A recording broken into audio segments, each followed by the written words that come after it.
Good morning, everybody. Thanks for coming. I know some of you had late nights last night, so it's good to see a good crowd out there. Rob, thank you for coming down to Miami Beach again. I actually have a picture of you. Oh, God. You know. Give me an opportunity to So you can see yourself there. Oh, there you go. There you go. So this was the first time Red. Rob came to S4. It was 10 years ago. 10 years ago. You just put out your Skate and Me book. You did a book signing. The best part, though, is Tom Red. For anybody that doesn't know, Dr. Thomas Red, fantastic human being, wrote that book, Cyber War Will Not Take Place. King's College, London professor, top of his field doing his work, and he was my PhD advisor. And so he just published this book, and my children's book, Skate and Me, outsold his PhD book. He was very humble about it, but he was so pissed. He hit it well, but I did notice that, yeah. Well, that was 10 years ago. So one thing I wondered, 10 years ago, what's happened in those 10 years that was a complete surprise to you? Like you said, I never thought this would happen in 10 years. It could be positive or negative. Yeah, I think on the positive side for boards and government level, true government, not people we always hang out with at S4, but like presidents, parliamentary members, et cetera, actually understanding this is OT security, here's why this is the critical part of critical infrastructure, this is where we need to focus. Like I didn't expect that, which was nice to see.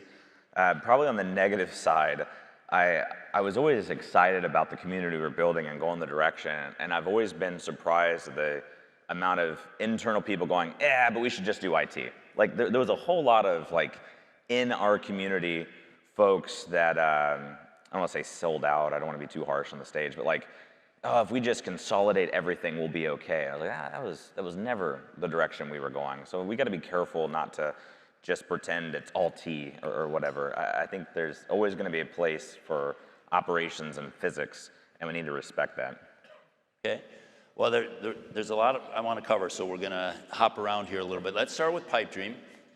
2 years ago, you were on stage talking about it, right? Different outfit. Different outfit. You had the pineapple shirt. Yeah. Long may it live. So just so we're on the same page, PIPEDREAM, in terms of its actual use, we've heard this concept employed, deployed. So where have we seen PIPEDREAM, if anywhere? Yeah, so wording choice, especially when you get into operations like that, lawyers get involved. And so what I will say is, when you talk about employed versus deployed means it may be somewhere in the world, right? It may be at a test site, it may be on a research system, maybe somewhere it's accessible. Employed means it's actually on its target, and they're trying to actually do their operation. And so PIPEDREAM was not employed. It was not in any victim networks that they were targeting. But it was deployed somewhere in the world, or we wouldn't have been able to get access to it. And not to be too secret about it, but there is a reason we don't disclose too much, because the various parties involved don't want to tell the adversary, hey, here's how we caught you, and here's where we saw your capability. We don't want to give them play-by-play information, but the key point is that adversary had picked out key targets across the United States that they were going to employ it at, and they had not yet. This was what the government would typically talk about, quote unquote, left of boom kind of moment. And yet, when I hear that, I always think we don't know what we don't know, and you hear things like the VOLTZITE Typhoon report that came out that said it lived on something for 300 days. Yep. How confident are you that it's not deployed? I'm not, yeah. So I think from a broader community point, and you're hitting on it very well, we have a visibility problem, all right? So some companies will go, oh, it was in our networks for 365 days. I'm like, that's a year, which means that's just your log retention, isn't it? And they had logs for 365. So it may have been longer. Yeah. Same thing with, I would say, sub 5% of the global infrastructure is monitored currently, like east-west monitoring, sub 5%. And we're talking about here's 21 groups, here's the activity we see, here's all the picture we see at sub 5% of collection. So it's valid to talk about it, but it should be framed in the context of here's at least what we know, not here is the picture. And then just one other kind of general PIPEDREAM question. You in Congress and in some presentations and stuff, you've called it the most dangerous piece of ICS malware. For sure. Why do you believe it's the most dangerous piece? The biggest thing to me that makes PIPEDREAM interesting is it is the first time we've seen something that is cross-industry and reusable with disruption or destruction if the physical profile will allow it as a capability. So if you look back at any of the ICS malware we've seen over the years that could do disruption or destruction, it was industry, sub-industry, or site-specific. The more damage you want to do, the more specific to that site. But and I think we're going to get this later, as we have become more homogenous, as we become more similar across industries, where a substation in Dammam has a lot in common now with a substation in DC, has a lot in common with a carbon cracker subsystem and an oil refinery in Houston. Now that that commonality exists, we're starting to see scalable and reusable capabilities. And PIPEDREAM isn't something that you just patch away. Sure, it's got vulnerabilities in it, but the vulnerabilities are the least interesting portion of it. It's really just really good engineering workstation software, is all it really is. I mean, Siemens and Honeywell and a couple other people ought to just hire these guys to figure out interoperability. Like, this is a very capable engineering workstation software that will allow you to reprogram controllers to do whatever the physical environment will allow. And that makes it dangerous, and one day it will get out. And I hope that we as a community stop doing this thing where we go, look, the report was published, we're good, on to the next thing. No, go back and actually make sure you're covered against that, because we're going to see those type of capabilities again. Well, let's stick on that. I was going to get to that later, but let's jump to that. Because in your messaging, you know, you've been pretty consistent, and you need to do that to get through to Congress and media and people, you know, outside of this room. But homogenous is the other kind of buzzword I've been hearing you push. And that one's surprised me a little bit, because we've had DNP3 stacks, you know, the one that has 70% market share. Pi is everywhere. There's a couple different ICCP stacks. I thought we were always homogenous. Why do you think we've become more homogenous? So I think there's a reality that we are more now than we were before. And it just depends on industry. So when you talk about like DNP3, that is electric and maybe some pipelines. And electric had to go homogenous early on because of transmission systems working across the country. But the insulin manufacturing plant didn't need to be homogenous to anything else in the world. It was a self-contained plant. But now we are seeing that. Ethernet SIP, the Rockwell stack, Siemens stack, et cetera, is cookie cutter across manufacturing. So I don't think we always were, but I do agree with you that people in this room, and from an S4 perspective, knew it. They were going, that's the problem. You know, Reed years ago was doing Codesys. Yeah, the work. Codesys one is a good example. Here, at S4, it was the Codesys research back when Reed had a previous employer, and, and he was doing that work. And so people in this room knew it, but I don't think it was cross-industry wide, and I don't think a lot of the adversaries realized it. But there was a lot of people that started picking up on the fact that, yeah, actually, I can hit one facility and reuse the capability and hit another facility, and oh, if I just tune it this way, I can hit another 15. That is a realization that I think has come to bear in the last 5 years. And there's industries that haven't gone down that homogeneous curve yet that will. Water industry is a great example. In the hearing I did a month ago or whatever, if you look at a lot of our water systems across the United States, there's many antiquated older systems that are not digital, that are not connected. But the Emersons and Siemens of the world are not allowing them to have those anymore for all the right reasons. And so as those systems get upgraded over the next 3 to 5 years, you're going to start to see a massively more connected, massively more homogeneous water sector than we've ever had before. And I think we will see what happened in manufacturing. Manufacturing got just dominated by ransomware over the past couple of years because they were homogeneous, they went to connectivity, they went to digital systems, and they were getting hit left and right far more than the media will ever cover. I think that's coming for water, and I think you'll see that industry by industry as kind of that connectivity and homogeneous curve grows. Okay. Yeah, I'm definitely with you on the connectivity issue, which maybe exposes the homogeneous more, but okay, I understand what you're saying. I did have one more PIPEDREAM question.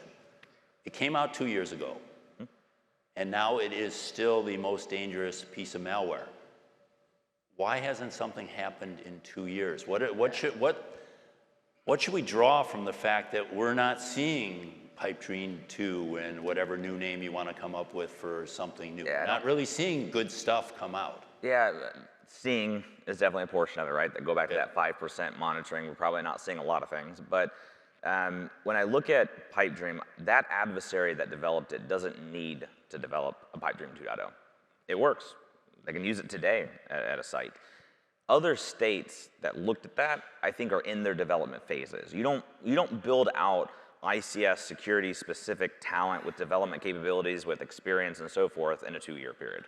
So I think we will see follow-on state actors developing PIPEDREAM-like capabilities. I'm aware of at least one that is trying right now. But my real concern isn't WINS 2.0.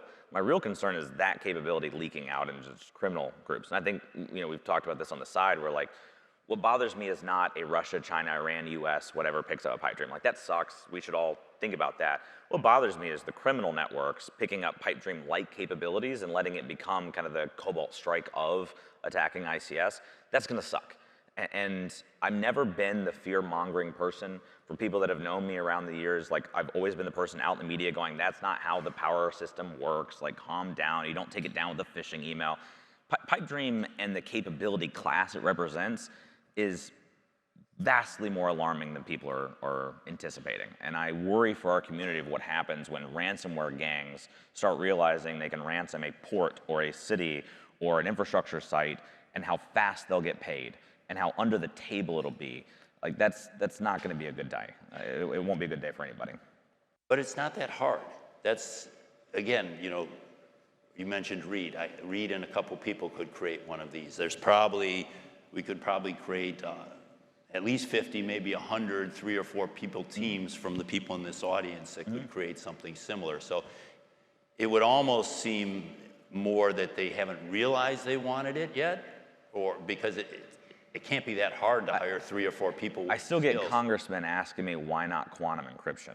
Okay, we've got this level of leadership sometimes, and we've got this level of capability over top of it. Yeah. I don't think there's a lot of governments out there that realize they have the Reeds and Jimmys and so forth in the world. And as they're learning, OT security is a thing, the very next conversation, almost every single time, is the closed door conversation of, and how could we do this to them? And that piece, I don't think it's I think it's the realization issue. I think there are a lot of state actors out there in leadership roles of their generals and their congressman equivalent. They don't realize OT is a thing. Then they go, oh, OT is a thing.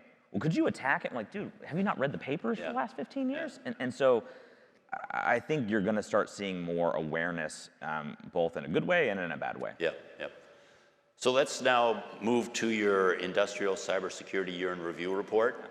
You track this, so there were 21 groups in the latest report. I guess, how do you determine when someone becomes a group? What moves them into the category of an OT threat? So first I go back to the ICS kill chain paper kind of connotation. There's hundreds of thousands or whatever intrusions out in the world. Some subset of those hit power companies, manufacturing companies, whatever. Some subset of that is hitting those companies because they have industrial operations. So it's that subset of a subset that we go, that's interesting. So just because there's phishing emails to a power company, I don't care. But if it's themed to the engineers, if it's, hey, I'm trying to get into the substations, if there's attempts in the IT network to pivot into the OT network, that's where it then becomes interesting to us at Dragos. Like, that's a stage 1 of the ICS kill chain. If you get into the OT networks, that's that stage 2. And so for us, it's actually very difficult a lot of times for our intel analysts, because if you work at any other company and you find a persistent focus on trying to get into a company, you go, aha, that's interesting. And if you develop it out across multiple intrusions and multiple companies, go, that's a group.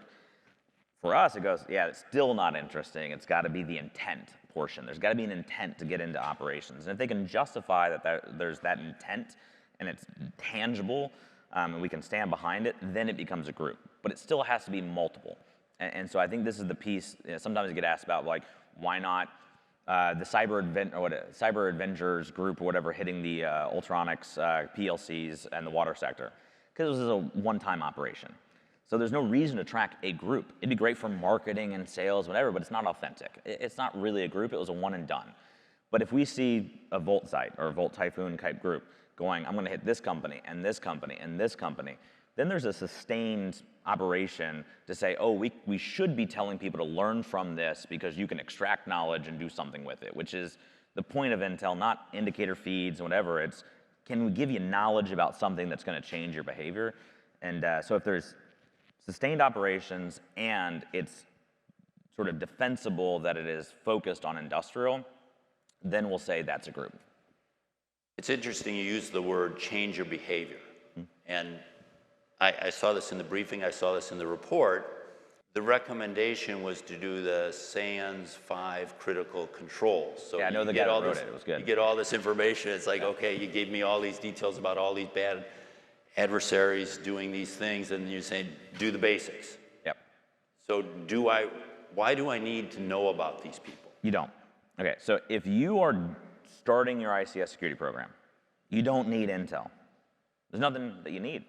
It's documented. Go for it. 5 critical controls. Or pick a framework, 62443, NIST, do something. You'll probably be okay. But if you've got to justify it to leadership, justify, get that awareness, whatever else, okay, cool, here's what's happened in our industry and so forth. That's the starting point. Later in your journey of, I'm going to do monitoring, but what specifically do I look for? What do I ask my detection engineers to write? What do I ask my threat hunters to focus on? What hypotheses am I generating? When you get to that level of maturity that you're putting humans into the environment to defend against human adversaries, you really want Intel at that stage. So I look at good threat intelligence as kind of the bookends. You start with it to help justify why you're doing it. Then you don't need it again until you actually get to a pretty mature level. And then it's not magic, it's just kind of the 5% secret sauce on a well-functioning program. And I think a lot of people miss that. They go, oh, I ran the indicators in Splunk, I'm good. I'm like, that's not Intel. That's the exhaust fumes of Intel. You're not doing it. But when you actually think about putting humans against humans, you do want to be up to date with what does this specifically mean? I think we may go into this later, but like VOLTZITE as an example, they're doing exfiltration. Okay, look for exfiltration. But what am I looking for across 500 substations? Oh, they're pulling out GIS information. They're pulling out specifically these files out of EMS infrastructure. Oh, okay, now I know exactly what to look for. It's that level of maturity that you need to make that kind of intel useful. Well, let's just stay on that because that was one thing I wanted to ask about. I couldn't tell from the briefings, was it just a generic, they're hoovering and vacuuming up all this information, and by the way, that included GIS information, or were they specifically looking for this information and pulling that back? Specifically, and so I'm sure there was hoovering activity, right? That's fine. There's a lot of adversaries that just grab everything. But in the cases we worked, so in the visibility we had of this Volt Typhoon sort of group targeting US infrastructure and also African infrastructure, in the cases we worked, and so we called that VOLTZITE, so to not try to pretend that we had bigger visibility, but hey, here's our visibility into it. In that collection of data, they were specifically hitting interesting electric targets, and they were specifically gathering ICS-specific data. I know I just said specific like 10 times, but they were getting to very select information related to things like GIS, information about the utilities, the energy management system data, SCADA type data, and they were trying to get into the OT networks. So they were banging on the firewall? Banging on the firewall, trying to do SMB traversals on historians, anything they could find that was connected into the OT environment were the systems they were hitting and trying to get into the OT environments. And this is where I saw some of the comments on your LinkedIn post that I was like, yeah, that guy is right.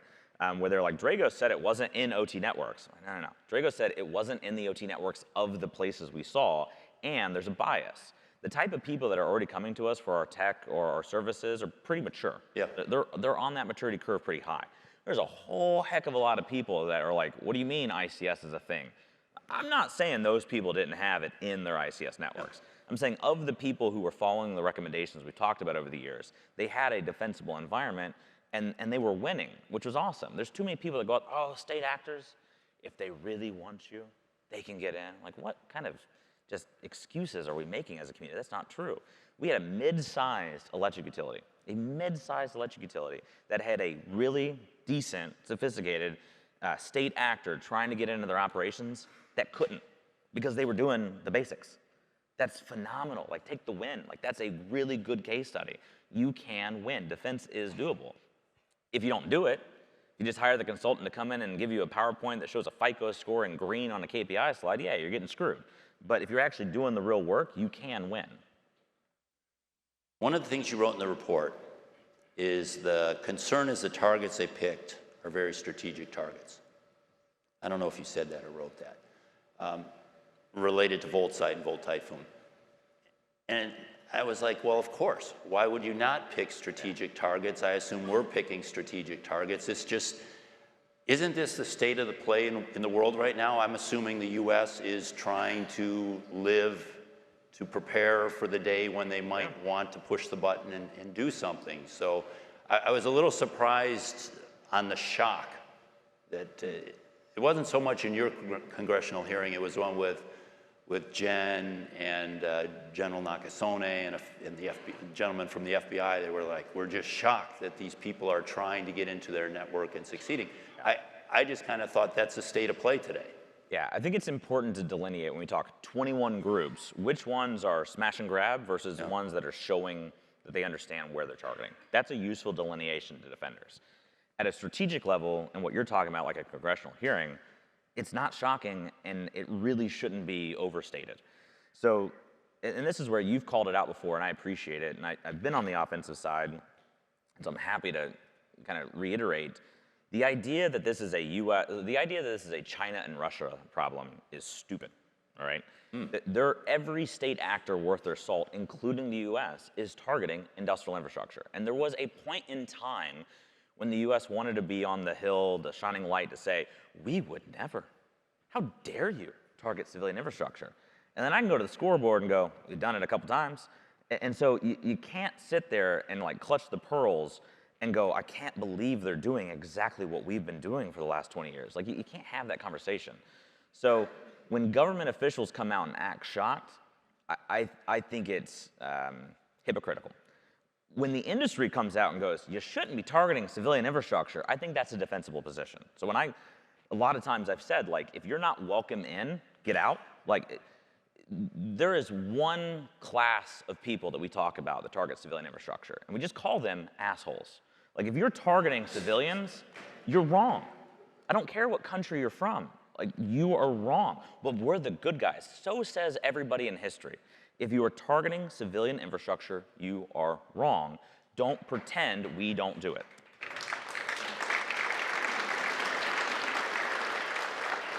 Well, now I hate to push back after you got all that applause. Come on, Dale. So I can understand hospitals, for example. But electric utilities service a lot of things. They service defense infrastructure. They service critical manufacturing.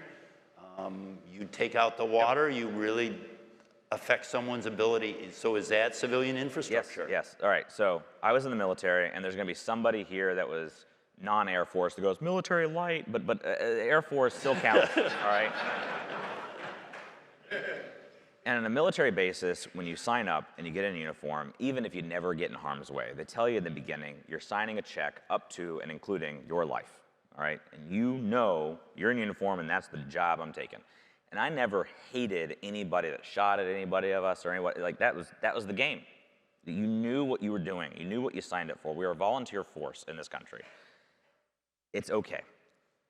At the same time, you knew you're standing in the military base, you might have you might have a rocket or whatever, you might get shot. It's okay.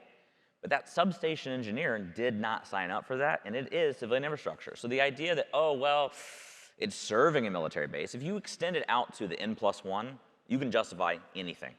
You can justify the hospital. Oh, well, they're hiding the people in the hospital. Okay, you can justify anything the moment you start trying to justify things. And so I'm not trying to pretend that there's a magic line to draw. I'm just saying the only one I know how to draw is there's military targets and non-military targets. And if you talk about the military targets, we all knew what we got into.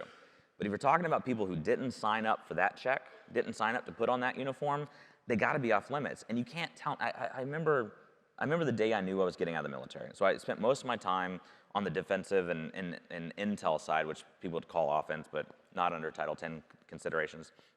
And so intel and defense. And they moved me over to offense to build out an offensive team to go do things against other people's infrastructure. And I remember a gentleman name you would know that I thought very, very highly of, telling me, well, we can just take out that substation to deny access to the integrated air defense system. I was like, I mean, you could, but there's other stuff on it. Yeah, it's justifiable. Okay.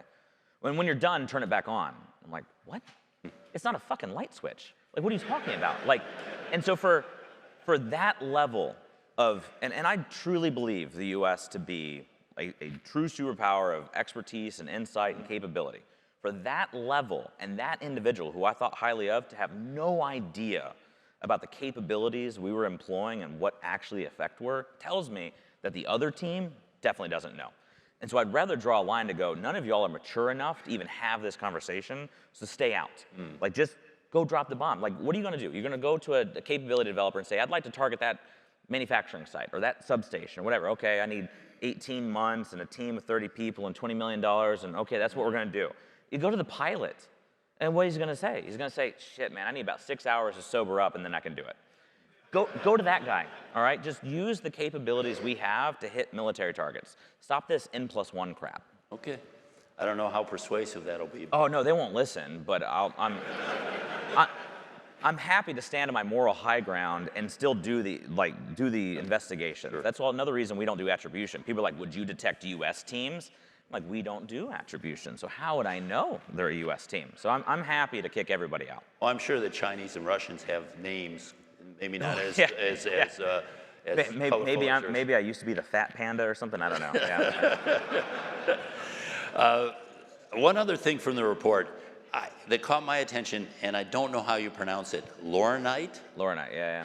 That one, I thought, if there was one in there that was going to we're going to see results, it was attacking Oracle in manufacturers. Yeah. And you mentioned manufacturing as having a lot of outages. I mentioned that in my opening keynote.